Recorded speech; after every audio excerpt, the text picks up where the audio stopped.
So earlier, I guess a couple of hours ago, there's this guy on Twitter named Front Row Brian. He's an MMA shitster, bit of a racist, kind of a scumbag, really, if you think about it. He got the Fast Nationals for Collision, and of course, they're like really bad from last night. And Well, yeah, he like, yeah, it went against Elimination Chamber. Of course yeah. it was. Well, that's why the numbers got released, right? The Fast Nationals, which are never like the end, the real number usually ends up way higher. So WWE released the numbers to him. He's like a friendly, and he put it out. And then I quote tweeted that, and I said, "Oh, Legento behavior is back," right? Just making fun of it.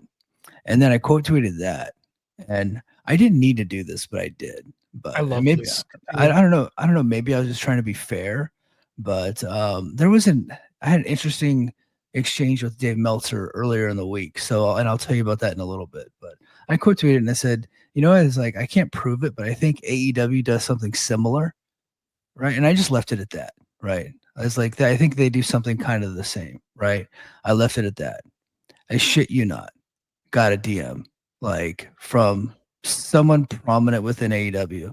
The guy we know, the guy we talked about before. Yeah, yeah. I can't. Oh I'm not gonna. shit! I'm not gonna say the name, but I got a DM from somebody who works there, and basically What was did they like, say?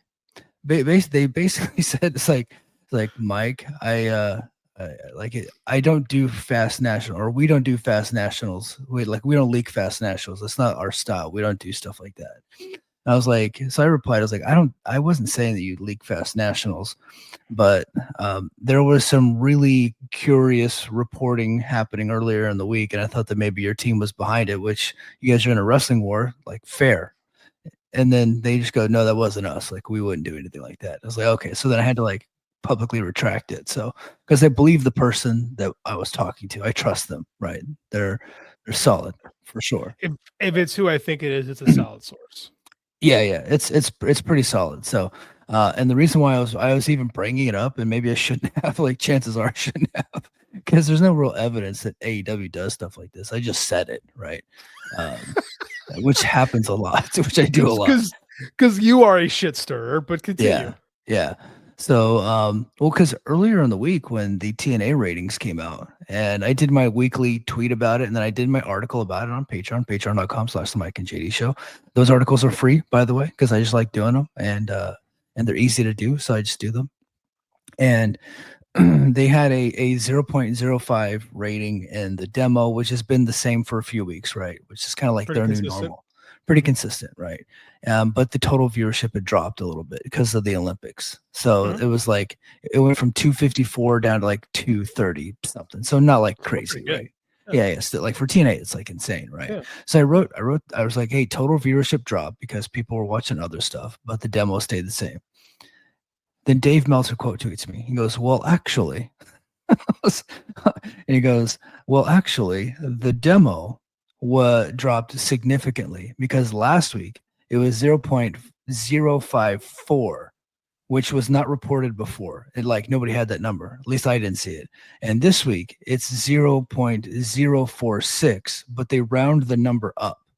So both weeks are reflected as a 0.05. And I go, Dave, are you correcting me on a difference of 0.009? And he goes, that's a 19% drop. And I was like, and so in my head, AEW gave him that because then like a couple hours later he gets the Collision and he's getting the unrounded number, which is favorable to Collision. I was like, okay, he must have gotten this from AEW, but AEW is flat out told me they did not get that number from him. But it was like Dave just kind of like, and he did it to me. He publicly corrected. I don't think he talked about it elsewhere, but it was like just to show that there was a drop, and he corrected me the whole thing. So I, of course, added to my articles that Dave said this, and it's very curious that he got that number. Does Dave have a bugaboo with TNA? I think I don't think he like. Everybody's like, yeah, Dave hates TNA. I don't think that's it. What I think is that I think he's irritated that he has to talk about TNA because it's such a insignificant thing to his newsletter, and he didn't, just like he didn't like the show. Ever. Probably, like I would just assume that that's the case. He just doesn't like it. But I don't think he has anything against the company personally. I don't think he doesn't want it to thrive. I think he does. But I think that anytime they get a little bit of success, because there's like a little maybe a disdain for the product, it's like a natural tick of his to Look, I'm a Dave Meltzer defender constantly. I've always taken up Dave's sword. I do think he makes some interesting choices from time to time, but I think the good and the outweighs the bad of the Dave. And I love taking pot shots at TNA. It's part of the fun of our show. And even I'm a little bit like, I don't know about this. This seems a little because he's tweeted you many times over the past month when it comes to TNA stuff. Like, I'm not on Twitter as much as I used to be, but every time I'm on there, I see Dave quote tweeting you about some silly shit.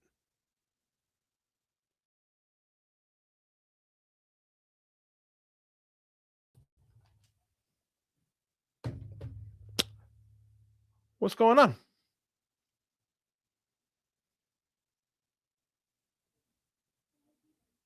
Mike?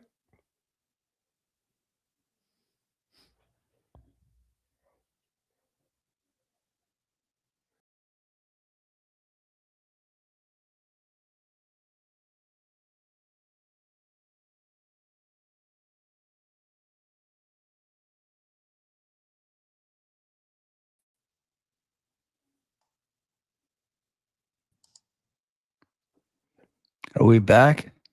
I don't know what the hell just happened. Yeah, dude, am I lost Mike? Were we both gone, or was it just me? I might have just been you. I walked out. I refreshed I assumed it was me, so I just refreshed. I don't know. Okay. Dan House and curse the stream. Ray J's World, thank you. That was good. Thank you. Okay, That was good. we're back. We're back. I was on a tirade, and I don't even remember what the hell I was on a tirade about. I was literally waiting for you to like interject because I had said that I have not been on Twitter lately, and it seems like Dave is constantly retweeting you about something about TNA. Yeah. He likes to correct me about TNA, but it's in fairness, I have done that to him, but I've done it in his DMs. I have not done that to him publicly, like out of respect. But I think he has a little bit of a bug.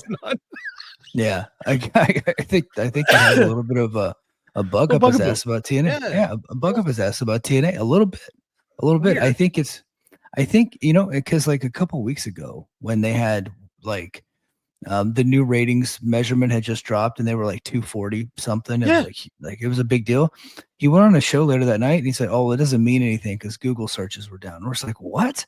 It's the most viewed show they've had in 8 years. Like, why would you do that?" Like, and I don't get like why would like it was such a weird thing. And I'm not the TNA defender on this show. Yeah. Like I thought that was such an odd, like, talk about changing the scoreboard. Like I don't understand that. Yeah, it's weird. I think he has a little bit of a bug up his ass about the whole deal. I don't know. Like I don't want to say that about it because I feel like he is like the best journalist that we got, but it does appear to be that way. So that's why I said that. And but I've been corrected. AEW is not feeding Dave bad TNA ratings for sure. Like I completely believe that 100%. So I think if they had a bad one about WWE, they might, but I don't think they're bothering with TNA.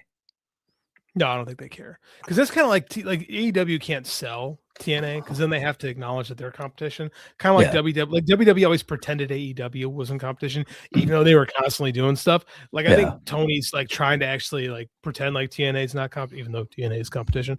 Like the three steps are very clear, right? Like we have a very clear delineation of the three at the moment, right? And in the US, in the US specifically, I'm talking US, and each one has like, pretty big gap between them. But I mean, there's a definite big three. It's very much like WWF, Crockett, and AWA in the mid to late 80s. I was thinking WWF, WCW, and ECW, like 1999, except for ECW is close to being out of business, and TNA clearly not. So they're doing TNA at various points at their existence. At various points in TNA's existence, they've been close to out of business.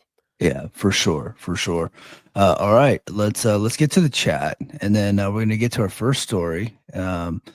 Is Dan House. We're going to talk about him. So Nicholas Riley said, "Hey guys, hope all is well." So the 3-minute highlight of Dan House's debut is the only thing from Elimination Chamber I wanted to watch. Dragged a bit long, but was fun in my opinion. Big Monsters vibes. Yeah, I'm a fan of the Monsters, so count me in on the Monsters. So I showed, because remember when I took, you remember this, when I took Andy to his first AEW show, he brought a sign with him. Do you remember what the sign is Andy brought? to This- his first AEW show? I don't remember. No. It was a Danhausen sign. Oh, nice.